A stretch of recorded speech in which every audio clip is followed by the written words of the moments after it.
विकास के सिद्धांत व वातावरण।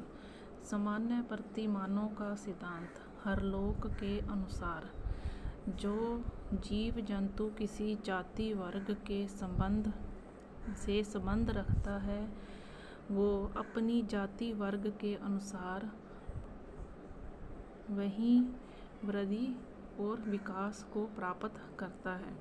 यानी कि समान प्रतिमानों का सिद्धांत क्या है कि जो हरलोक के अनुसार क्या कहा है कि जीव जंतु किसी जाति वर्ग से संबंध रखते हैं वो अपनी जाति वर्ग के अनुसार वही अभिवृद्धि और विकास को प्राप्त करते हैं।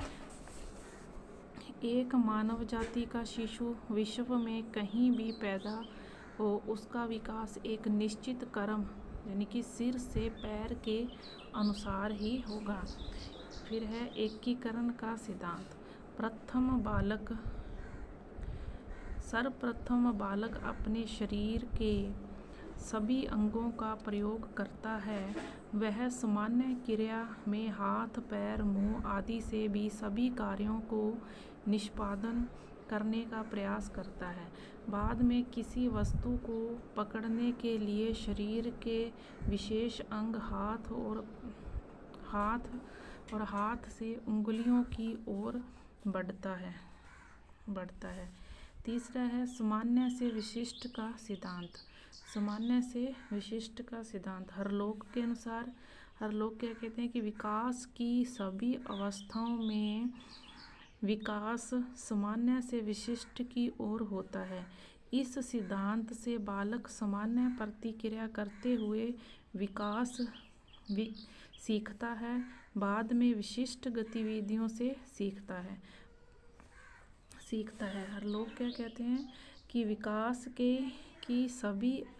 विकास की सभी अवस्थाओं में विकास सामान्य से विशिष्ट की ओर होता है। यानी कि विकास की सभी जो अवस्थाएं हैं उनमें जो विकास है वो सामान्य से विशिष्ट की ओर होता है। इस सिद्धांत में हरलोक सामान्य प्रतिक्रिया करते हुए सीखता है, बाद में विशिष्ट गतिविधियों से सीखता है। परस्पर संबंधता का सिद्धांत। गैरिसन के अनुसार विकास की प्रक्रिया में विकास से सभी पक्ष एक दूसरे से जुड़े होते हैं, जैसे शारीरिक विकास, मानसिक विकास, संवेगात्मक व सामाजिक विकास एक दूसरे से संबंधित होते हैं। पांचवा सिद्धांत है व्यक्तिगत भिन्नता का सिद्धांत। दो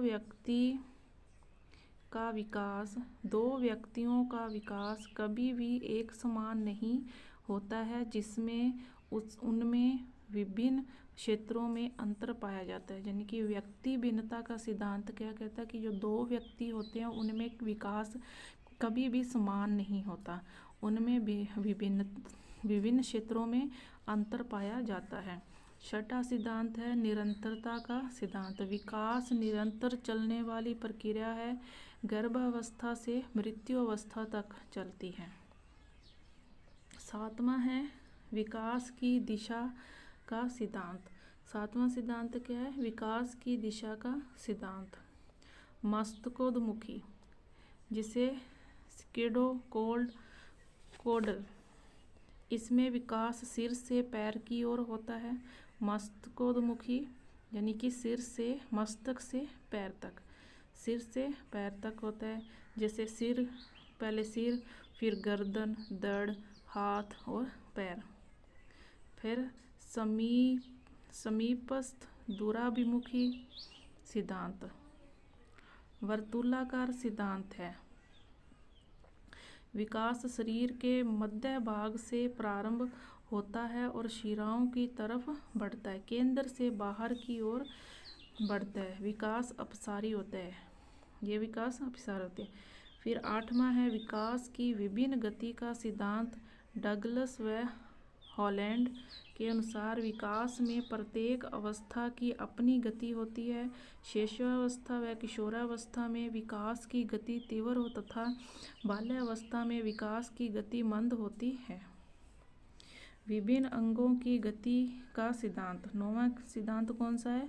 विभिन्न अंगों की गति का सिद्धांत। तेज गति से शरीर के अंग बढ़ते हैं। हाथ, पैर, नाखून, बाल। शरीर के कुछ अंग धीमी गति से विकसित होते हैं, जैसे कान, नाक, आँख, होठ। विषाणुक्रम व वातावरण का सिद्धांत। इसके अनुसार विकास विषाणुक्रम व वातावरण के अंतःक्रिया है जिसके फलस्वरूप विकास जारी रहता है। विषाणुक्रम हमारी संरचना का निर्माण करता है, जबकि वातावरण हमारी आवश्यकताओं की पूर्ति करने में सहायक है। वुडवर्थ के अनुसार विकास विषाणुक्रम व वातावरण का गुणात्मक पहलू है। विकास विषाणुक्रम इंटू वातावरण, फिर विकास परिपक्वता इंटू अधिगम, फिर जीवन विषाणुक्रम प्लस वातावरण।